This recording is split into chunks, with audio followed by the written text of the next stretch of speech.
Hello everyone, and welcome to Dutch Greybeard. My first read of September is another step forward into Brandon Sanderson's Cosmere. Elantris is his first published novel from 2005.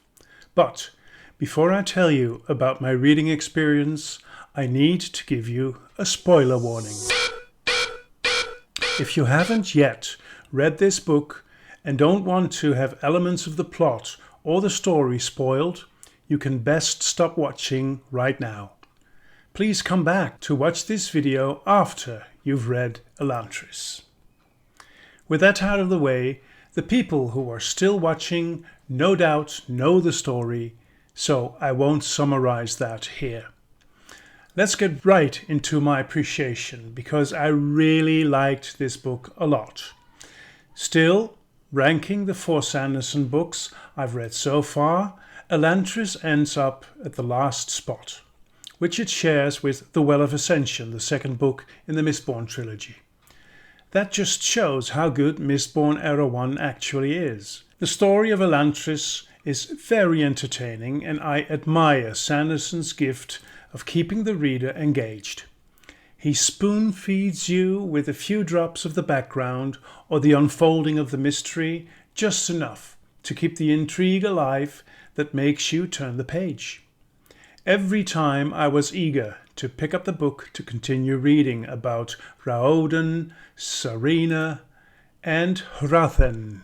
By the way, the scene where Raoden wakes up in the morning before Sareen's arrival to find that he's been taken by the Shaod strongly reminded me of that beautiful Kafka story, The Metamorphosis. Here, the main character, Gregor Samsa, finds that he has turned into a giant beetle during the night. The magic system of the door and the aeons is wonderful. Even though the whole story is based upon this system, it is less intricately worked out as the Allomancy in Mistborn. There the magic is displayed and used all the time, while in Elantris the actual working of the magic takes place only at the end of the book. Nevertheless, it fired up my imagination for sure. I enjoyed reading about Raoden's brave attempts in turning Elantris from this desolate and hopeless place into a peaceful and self-sustaining society. This theme also plays a major role in Mistborn, the building of some form of state or society. What I liked very much as well is the importance of religion. Again, this is handled much more subtle in Mistborn. In Elantris, it's mainly the blatant corruptness or hunger for power that can make religion into something very ugly. That is why I was so intrigued by the character of Hrathen. At the beginning, he seems to be the bad guy, but once you understand that his true mission is to save the population of Arelon, you find that there is more to him than meets the eye. He enjoys having a truly skillful adversary such as Sareen, and can appreciate her as an opponent in a game. And his lack of passion for his faith, which is beautifully displayed in contrast with the zealous Dilaf, makes him all the more interesting. Hrathen is not one-dimensional or linear, just like people in real life.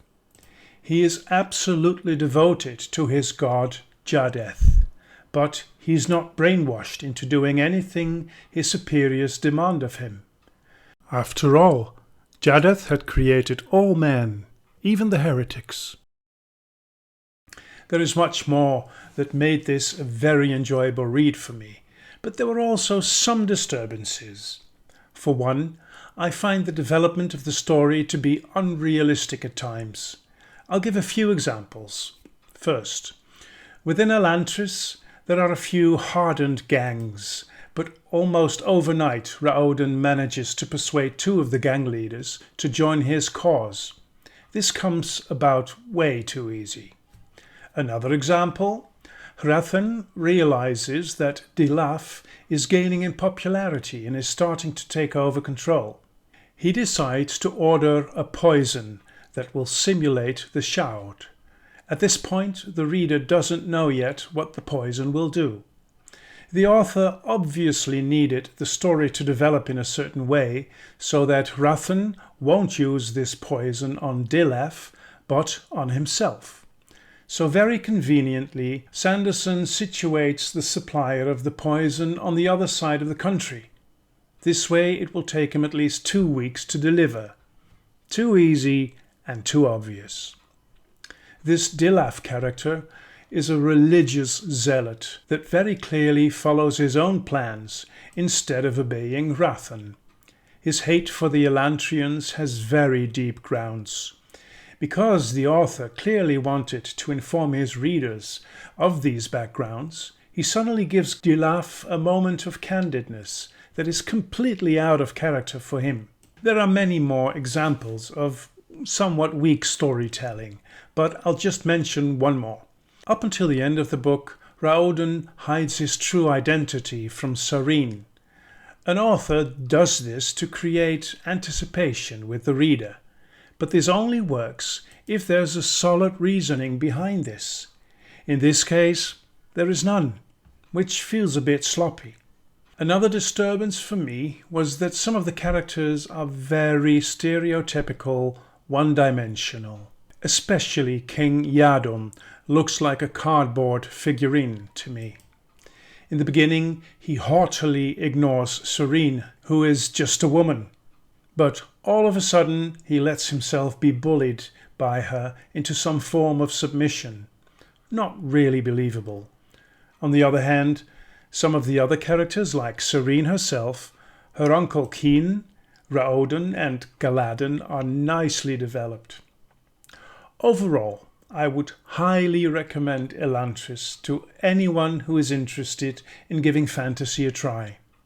The magic system is amazing, as is the apotheosis. But people who are well versed in fantasy already and somehow have not yet read this book will probably find it lacking.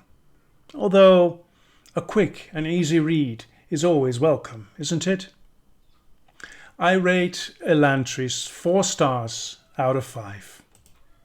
By the way, having read 4 books and 2 short stories by Sanderson now still leaves me clueless about the Cosmere.